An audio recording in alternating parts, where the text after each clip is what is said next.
The moment my son threw my suitcase onto the front porch, I knew 12 years of silence were about to become the best investment I ever made. I stood there in my good Sunday dress, watching my own flesh and blood lock me out like yesterday's garbage. Little did they know, yesterday's garbage was about to become worth $8 million. If you're watching this, subscribe and let me know where you're watching from. Let me tell you how a 60-year-old woman went from homeless to homeowner of the most expensive mansion in Millbrook Heights. Because, honey, revenge isn't a dish best served cold. It's best served with a side of pure, unadulterated success. My name is Margaret Williams, but everyone calls me Maggie. At 72, I've learned that the only thing better than proving people wrong is making them regret ever doubting you in the first place. And boy, did my son James and his wife Jessica give me plenty to prove. It was October 15th, 2012, when my world fell apart. I'd been living with James and Jessica for 3 months after my husband died, helping with their 2 young children while I figured out my next steps. The life insurance money wasn't much, and I thought family was supposed to help each other through tough times. "Mom, we need to talk," James said that morning, his voice cold in a way I'd never heard before. Jessica stood behind him, arms crossed, wearing that smug expression I'd grown to hate. At 33, she had the kind of sharp beauty that cut people when they got too close. "What's wrong, honey?" I asked, setting down my coffee cup on their granite countertop, the countertop I'd helped them afford with my Social Security checks for the past year. "This arrangement isn't working anymore," Jessica announced, stepping forward like she owned the conversation. Which, apparently, she did. "You're too set in your ways. Maggie, the children are confused about who's in charge." I looked at James, waiting for him to defend me, to remember that I was his mother who had raised him alone after his father left when he was 8. Instead, he avoided my eyes like I was a stranger asking for spare change. "Where am I supposed to go?" I asked, my voice smaller than I intended. "That's not our problem anymore," Jessica replied with a shrug that would haunt me for years. "You're a grown woman. Figure it out." 20 minutes later, my entire life fit into 2 suitcases and a cardboard box. 60 years of memories, photographs, and keepsakes reduced to what I could carry. "The rest would go to Goodwill," Jessica informed me cheerfully, as if she was doing me a favor. "Don't make this harder than it needs to be," James mumbled as he set my bags on the porch. For a split second, I saw a flicker of the little boy who used to cry when I left for work. Then Jessica appeared beside him, and his face went blank again. The taxi arrived as the first drops of rain began to fall. I climbed in without looking back, not because I was strong, but because I was broken. As we drove away, I caught a glimpse of Jessica in their window, already redecorating what had been my temporary bedroom. I had $847 in my purse. No job, and nowhere to live. What I didn't have was the slightest idea that this humiliation would become the fuel for the greatest comeback story of my life. The Sunset Motel on Route 9 became my home for the next 6 weeks, and let me tell you, it was exactly as glamorous as it sounds. $43 a night for a room that smelled like industrial cleaner and broken dreams, but it had a roof and a door that locked. After being thrown away like trash, even that felt like a luxury. The elderly desk clerk, Mr. Patterson, took pity on me after the first week. "You're not like our usual guests," he said quietly, sliding an extra towel across the counter. Most of their clientele was either working construction jobs or hiding from something. I was just hiding from the truth that my own son had discarded me. Those first mornings were the hardest. I'd wake up in that narrow bed, forgetting for just a moment where I was, and then reality would hit like a slap. No grandchildren's laughter. No family breakfast to prepare, just me and the broken air conditioning unit that made sounds like a dying whale. But here's what Jessica and James didn't count on. I'm not the kind of woman who stays down. Never have been.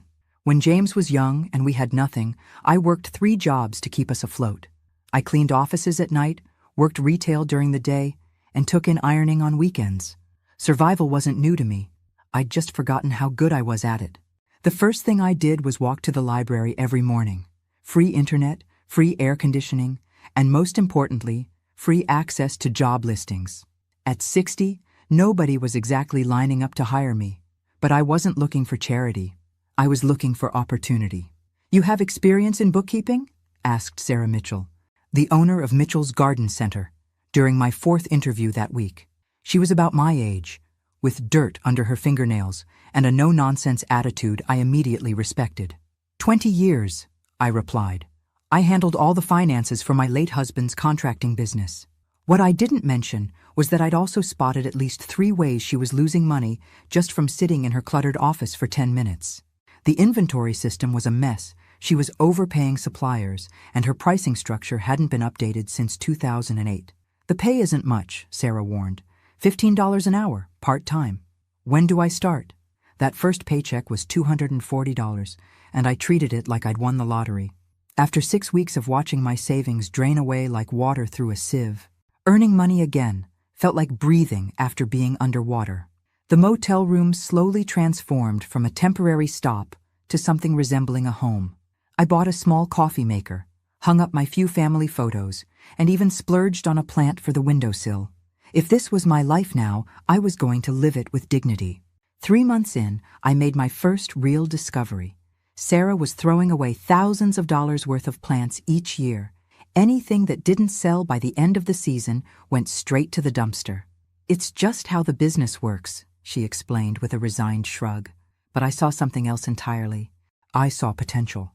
You want to do what with the dead plants? Sarah asked, looking at me like I'd suggested we start selling fairy dust and unicorn tears. They're not dead. They're dormant, I explained patiently. And with a little care, most of them can be revived and resold next season. This was month 8 of my new life, and I'd moved from the motel to a tiny studio apartment above Giuseppe's Pizza. The rent was $650 a month, which left me about $50 for everything else after groceries. But it was mine. No one could kick me out on a whim or decide I was too set in my ways. Sarah let me take home 3 truckloads of dead plants that November, probably figuring it would teach me a lesson about business reality. What it actually taught me was that I had a gift I'd never known about. My tiny apartment became a greenhouse. Every windowsill, every corner, every available surface was covered with pots and planters. I researched plant care on the library computers, watched YouTube videos, and spent my evenings nursing brown, wilted stems back to life. The neighbors thought I was crazy. Mrs. Chen from downstairs kept asking if I was running some kind of illegal operation. Too many plants, she'd mutter in broken English whenever she saw me carrying another pot upstairs. But by February, something magical started happening. Green shoots appeared, buds formed. My studio apartment was transforming into a jungle of healthy, thriving plants. I had over 200 specimens, and about 150 of them were not just alive, but flourishing. Maggie, what the hell? Sarah gasped when I brought the first batch back to the garden center in March. These look better than when they were new. Told you they weren't dead, I said, trying to hide my grin. Inside, I was doing cartwheels. This wasn't just about proving a point. This was about discovering I had a talent that could actually make money. Sarah bought back every single plant for half the original retail price. In one transaction, I made $847, more than my first month's salary. But more importantly, I'd found something that felt like purpose again. The next year, our arrangement became official. Sarah would set aside all the unsellable plants for me.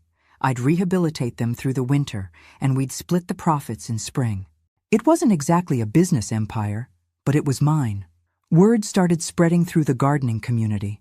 That lady at Mitchell's can bring anything back to life, people would say. Soon, other garden centers were calling, asking if I'd take their clearance plants too. By the end of year 2, I was making more from plant rehabilitation than from my bookkeeping job.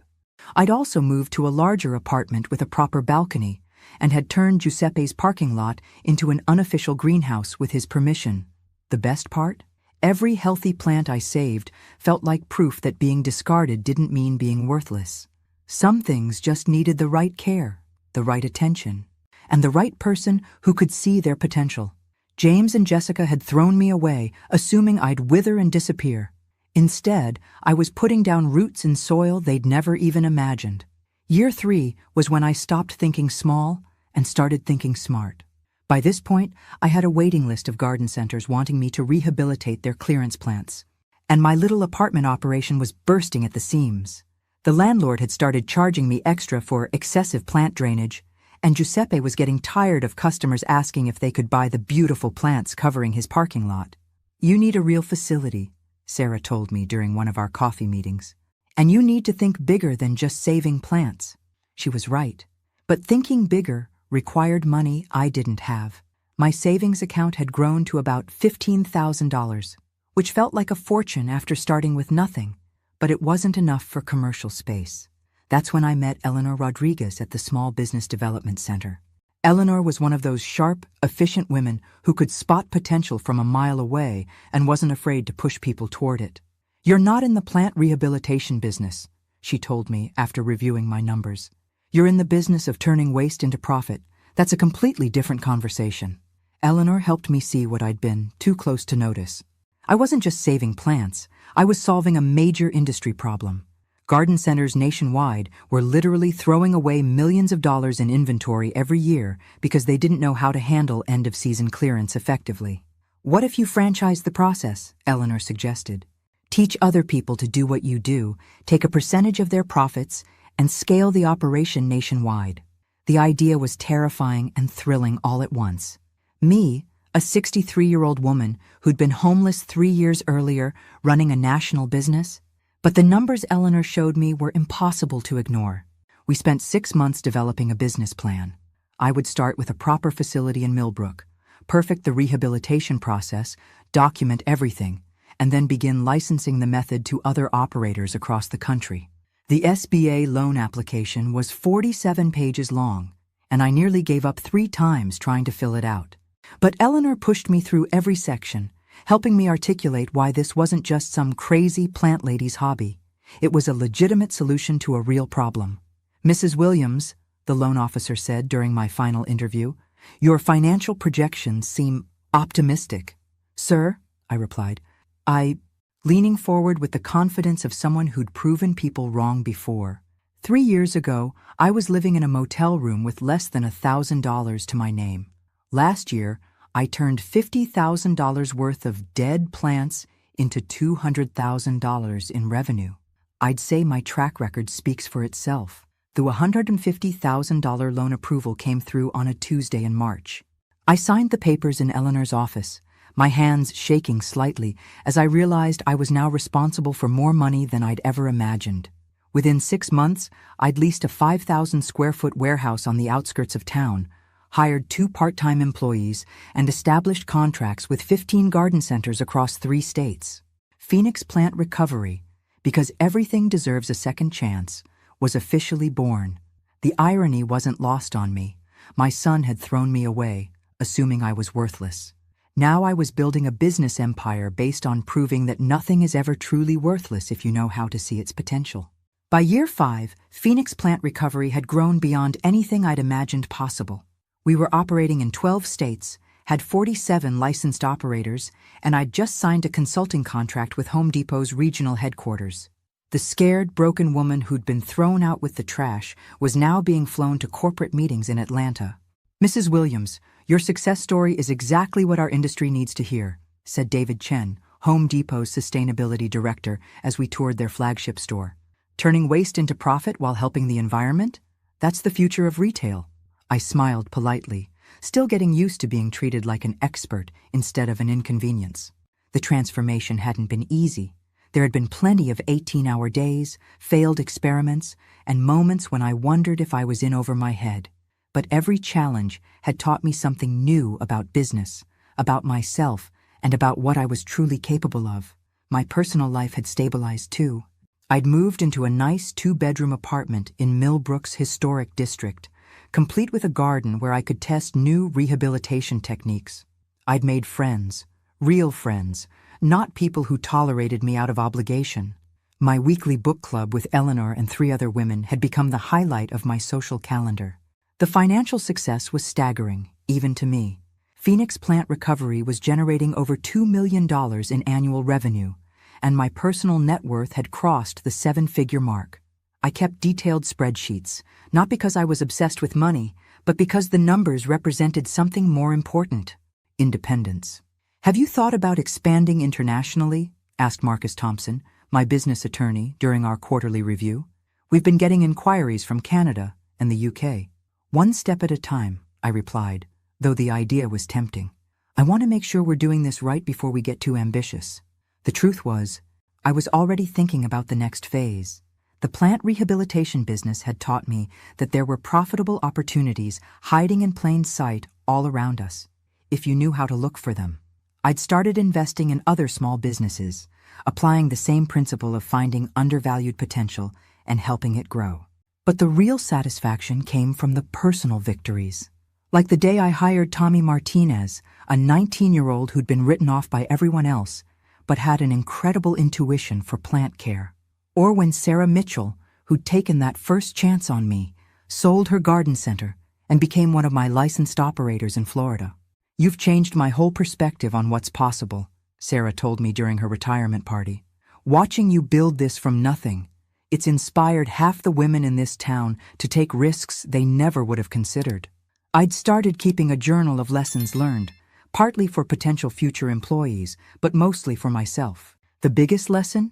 Never let anyone else define your worth. James and Jessica had decided I was useless, a burden they couldn't afford to carry. They'd thrown me away without a second thought. What they didn't know was that they'd just given me the motivation to become everything they'd never imagined I could be. Every contract signed, every new location opened, every success story was proof that their judgment had been spectacularly wrong. And honestly, I was just getting started. The house hunting began as a practical decision and ended as an act of pure, beautiful revenge. After 5 years of apartment living, I needed more space for my expanding business ventures and investment portfolio. What I found instead was the perfect way to announce to Millbrook that Margaret Williams was no longer the woman anyone could throw away. The Harrison estate? Jennifer Walsh, my realtor, repeated when I mentioned the property. Maggie, that house hasn't been on the market in 40 years. It's the most prestigious address in Millbrook Heights. Millbrook Heights, the neighborhood where James and Jessica had always dreamed of living but could never afford. The neighborhood they'd drive through on Sunday afternoons, fantasizing about someday, while living in their modest colonial with the mortgage they'd kicked me out to afford. Is it for sale? I asked simply. Well, yes, but... Jennifer hesitated. The asking price is $4.2 million. Let's take a look. The Harrison estate was everything I'd expected, and more. 12,000 square feet of pristine colonial architecture sitting on 8 acres of manicured grounds. Master suites with fireplaces, a library with floor-to-ceiling mahogany shelves, a chef's kitchen that could feed a small army, and a conservatory that was basically a greenhouse attached to the house. But what really sold me was the view from the master bedroom window. You could see the entire town of Millbrook spread out below, including the modest neighborhood where James and Jessica lived. Every morning, I could wake up and literally look down on the people who'd looked down on me. The sellers are motivated, Jennifer explained as we toured the wine cellar. They've already moved to Florida and want a quick close. Cash offer, I said without hesitation. $3.8 million, close in 2 weeks. Jennifer nearly dropped her briefcase. Maggie, are you sure? That's a huge commitment. I was more than sure. Phoenix Plant Recovery was throwing off enough profit to cover the mortgage payments easily. And my investment portfolio had grown to the point where I could afford the down payment without touching my business accounts. But more than that, I could afford it because I'd earned every penny through my own intelligence, determination, and hard work. The sellers accepted my offer within 6 hours. 2 weeks later, I stood in the grand foyer of my new home, holding the keys and trying not to laugh out loud at the absurdity of it all. 6 years earlier, I'd been sleeping in a motel room with less than $1,000 to my name. Now I owned the most expensive house in the county. The moving truck arrived the next morning, though honestly, my furniture from the apartment looked ridiculous in rooms this size. I'd need to do some serious shopping, but that was a problem I was happy to have. I spent my first evening on the massive back deck, watching the sunset paint the sky pink and gold over my 8 acres of property. The silence was profound. No traffic noise, no neighbors arguing, just peace and space and the profound satisfaction of a goal achieved. My phone buzzed with a text from Eleanor. Saw the real estate transfer in the paper, you magnificent woman. Champagne celebration this weekend? I smiled, typing back. Bring the good stuff. We're toasting to new beginnings. What I didn't type, but was thinking, was that some beginnings require endings, and I had a feeling that the ending to my relationship with James and Jessica was about to become very, very interesting. Tomorrow I'd start the process of furnishing my new life. Tonight, I'd simply enjoy the view from the top. The doorbell rang at 9:17 a.m. on a Saturday, exactly 24 hours after the real estate transfer hit the local paper.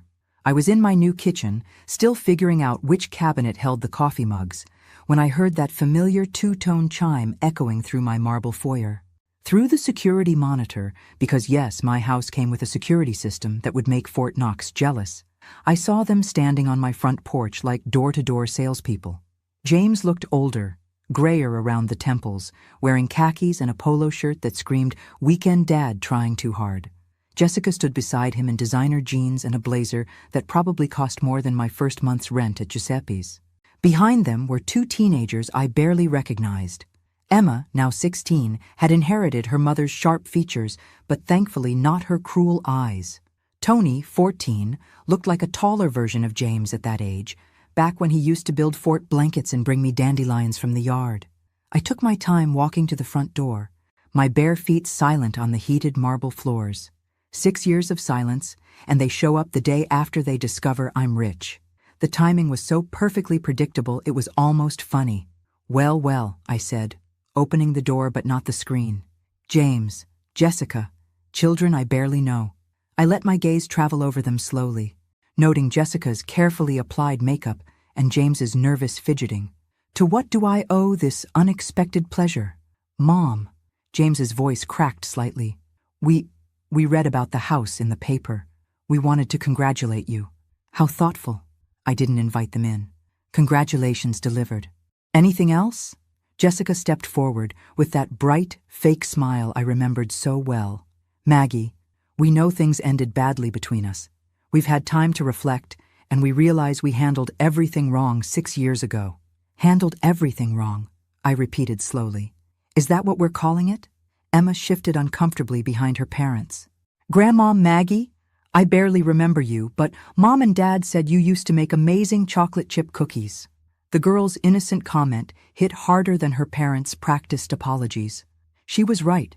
She barely remembered me because they'd stolen 6 years of her childhood from both of us. 6 years of birthdays, school plays, bedtime stories, and grandmother-granddaughter moments that we'd never get back. "I did make good cookies," I said softly, looking at Emma. Then I turned back to her parents, before I was thrown out like garbage. "Mom, please," James pleaded. "Can we come in? Can we talk?" "Talk about what?" "Exactly?" Jessica's mask slipped for just a moment, revealing the calculating woman underneath. "We're family, Maggie, and family should stick together, especially when," she gestured vaguely at the mansion behind me, "when there's room for everyone." There it was, the real reason for their visit, delivered with all the subtlety of a sledgehammer. "Room for everyone," I mused. "How convenient that you've discovered your family feelings now that I have 12,000 square feet." "That's not fair," James protested, but his eyes were already cataloging what he could see of the house interior. "We've missed you. The kids have missed having a grandmother." I laughed, actually laughed, at the absurdity of it. "James, honey, you threw me out of your house with 2 suitcases and a cardboard box. Jessica told me I was too set in my ways, and that figuring out my life wasn't your problem anymore. Now you miss me?" The silence stretched until Tony spoke up. "Dad, what is she talking about?" "Why don't you come in?" I said finally, stepping back from the door, "since you're so interested in family reunions." I led them through the foyer, past the crystal chandelier and marble staircase, into the living room with its floor-to-ceiling windows overlooking the grounds. I watched their faces as they took in the silk wallpaper, the Persian rugs, the artwork that cost more than most people's cars. "This place is incredible," Tony breathed, walking to the windows. "Mom, look at the pool." Jessica was looking all right. I could practically see her calculating square footage and property values. "It's certainly spacious," she said carefully. "Much too big for one person." "Is it?" I settled into my favorite armchair, a beautiful wingback in navy blue velvet that I'd bought specifically for this room. "I find I quite like having space to breathe." James sat on the edge of the sofa like he was afraid to wrinkle the fabric. Mom, about what happened 6 years ago. We were dealing with a lot of stress. New mortgage, my job situation was uncertain. Jessica was working full-time with 2 small kids. So naturally, the solution was to make your widowed mother homeless, I finished. Very logical. We thought you'd figure something out, Jessica said defensively. You're so capable, so independent. We never imagined you'd end up in a motel. I raised an eyebrow. You never imagined it, because you never bothered to check. Emma was studying a family photo on the side table, one of the few pictures I'd kept from my old life. It showed James as a young boy, maybe 8 years old, sitting on my lap while I read him a story. Dad, you were really little, she said. That was taken right after your grandfather left, I told her. Your dad and I lived alone for 10 years. I worked 3 jobs to keep us afloat, made sure he had everything he needed for school. Drove him to baseball practice every Tuesday and Thursday. I looked directly at James. I thought that meant something. It did mean something, James said quietly. It means everything. That's why we're here. No, I said firmly. You're here because you want something. The question is, are you going to be honest about what it is? Or are we going to keep pretending this is about missed family connections? Jessica's patience was clearly wearing thin. Fine, she snapped. Yes, we need help. James lost his job 3 months ago. We're behind on the mortgage, and Emma needs money for college applications. Happy now? Deliriously, I said dryly. Now we're getting somewhere. The thing is, James jumped in, shooting Jessica a warning look, we were thinking, you have all this space and we're struggling with our housing situation. You want to move in. It wasn't a question. Temporarily, Jessica added quickly, just until James finds another position. Maybe 6 months, a year at most. I looked around my beautiful, peaceful living room, then back at the people who'd discarded me the moment I became inconvenient. Let me make sure I understand this correctly. You want to move your entire family into my house because you're having financial difficulties. We're family, James repeated, like it was a magic word that would open all doors. Family, I mused. Is that what you called it when you locked me out of your house? When you told me figuring out my life wasn't your problem anymore? The silence that followed was broken only by the ticking of the antique clock on the mantelpiece. Finally, Tony spoke up again. What happened 6 years ago? Why won't anyone explain what you're talking about? I looked at the 2 teenagers, these grandchildren I'd been robbed of knowing, and made a decision. Sit down, I told them. Both of you. It's time you learned exactly what kind of people your parents really are. Mom. Don't, James warned, but I held up a hand. Emma, Tony, 6 years ago, your grandfather died. I was 60 years old, recently widowed, and I needed a place to stay while I figured out my next steps. Your parents invited me to live with them. I kept my voice calm, factual. For 3 months, I helped with childcare. I contributed my Social Security checks to household expenses and tried to stay out of the way. Emma and Tony were listening intently, their faces serious. Then one morning, your mother decided I was too set in my ways and told me I had to leave. Immediately.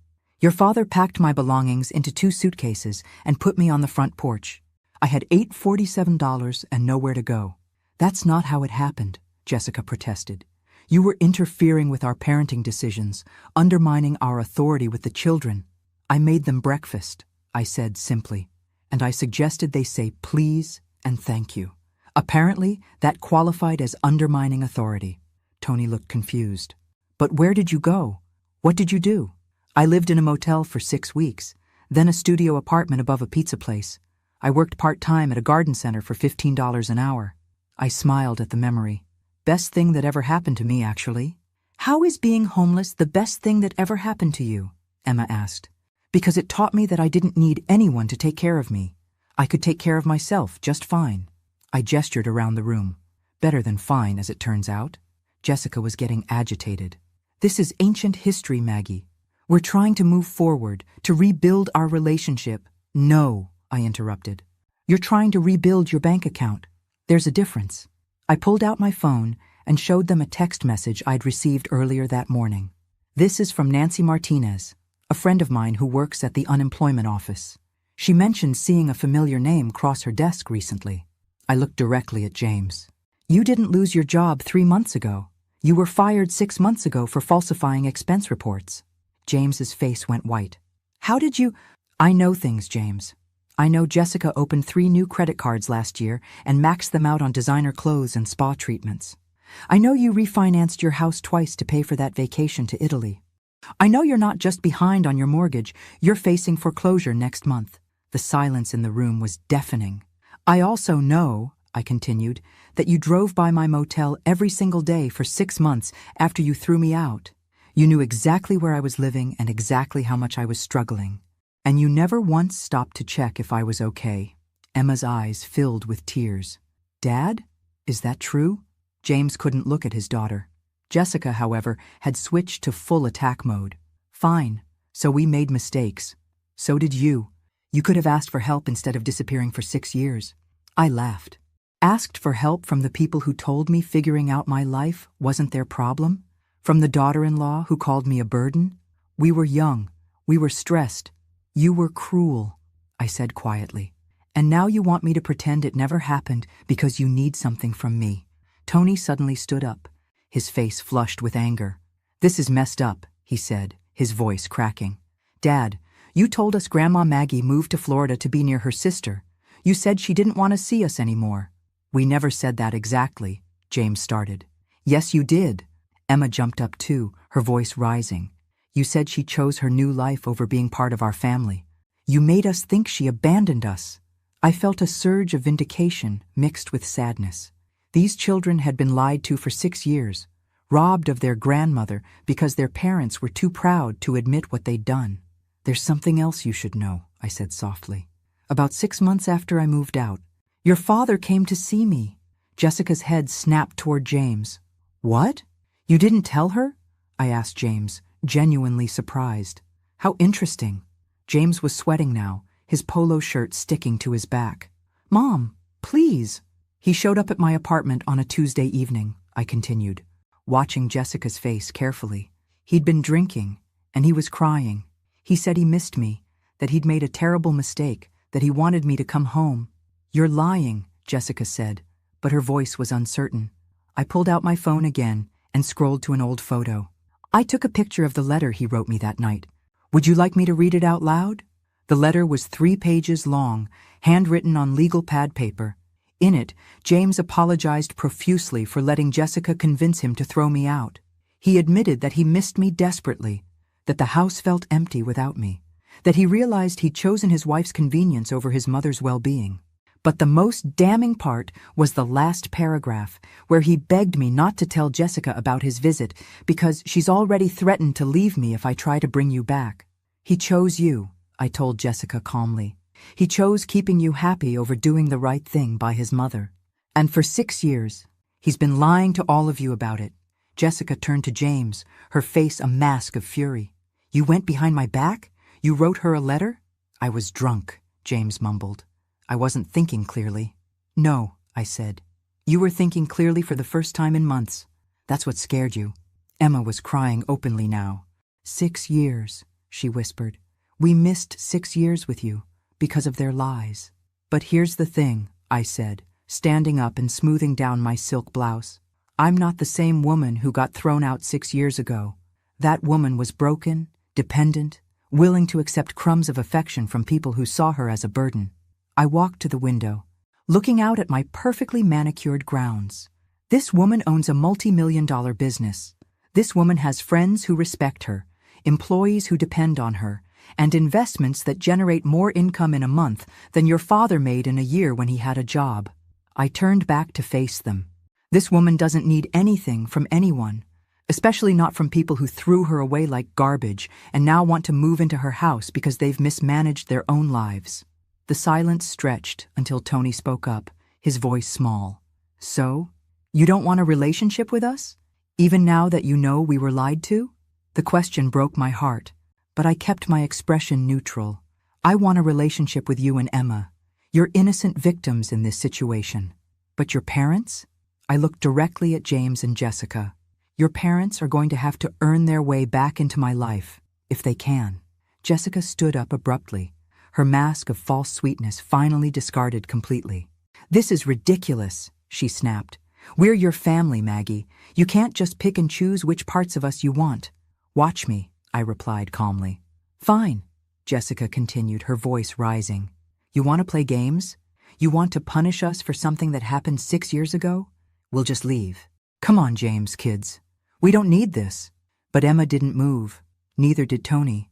They sat on my expensive sofa, looking between their parents and me with expressions of confusion and betrayal. Actually, Emma said quietly, I want to stay and talk to Grandma Maggie alone. Emma, we're leaving, Jessica commanded. No. Emma's voice was stronger now. I'm 16 years old, and I just found out you've been lying to me for 6 years about my grandmother. I want to hear her side of the story. Tony nodded. Me too. Jessica looked like she was about to explode, but James put a hand on her arm. Maybe we should give them some time, he said quietly. Don't you dare take her side, Jessica hissed at him. I'm not taking anyone's side, James replied, but he was looking at me with something that might have been regret. I'm trying to think about what's best for our children. For a moment, I saw a glimpse of the man who'd written me that letter 6 years ago, the son who'd been torn between his wife's demands and his conscience. But the moment passed quickly. Fine, Jessica said, but we're not done here, Maggie. We'll be back. No, I said firmly. You won't. Not unless you're invited. This is my house, my property, and I have an excellent security system. If you show up uninvited again, I'll have you arrested for trespassing. Jessica's face went through several shades of red. You can't keep us from our children. I'm not keeping anyone from anyone, I said, but I'm also not allowing you to use them as emotional blackmail. Emma and Tony are welcome here anytime they want to visit. You and James are not. Not until you've proven you've changed. Proven how? James asked. I considered the question carefully. Start by telling your children the complete truth about what happened 6 years ago.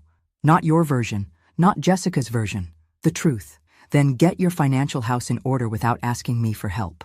Show me you can stand on your own 2 feet like the adults you claim to be. And then maybe we can have a conversation about forgiveness. Maybe. I smiled coldly. But don't hold your breath. After they left, I sat with Emma and Tony for 2 hours, answering their questions, showing them photo albums from their father's childhood, and listening to their stories about school, friends, and dreams for the future. They were good kids, despite their parents' failures, and I could see echoes of the little boy I'd raised in both of them. Can we come back next weekend? Emma asked, as I walked them to the door. Anytime you want, I promised. I have 6 years of grandmothering to catch up on. As I watched their car disappear down my long driveway, I felt something I hadn't experienced in years. Complete satisfaction. Not revenge, exactly, but justice. The people who'd thrown me away were now the ones begging for scraps, while the woman they'd discarded was living in luxury they could never afford. I'd proven that being thrown away doesn't mean being worthless. Sometimes it just means you're finally free to discover your true value. And sometimes, the best revenge really is living well. The next morning, I called Eleanor to tell her about the visit. How do you feel? She asked after I'd shared the whole story. I looked out at my beautiful grounds, sipped my coffee from expensive china, and smiled. I feel like I'm exactly where I belong. Finally. Some victories are quiet. This one was perfect. Thanks for listening. Don't forget to subscribe and feel free to share your story in the comments. Your voice matters.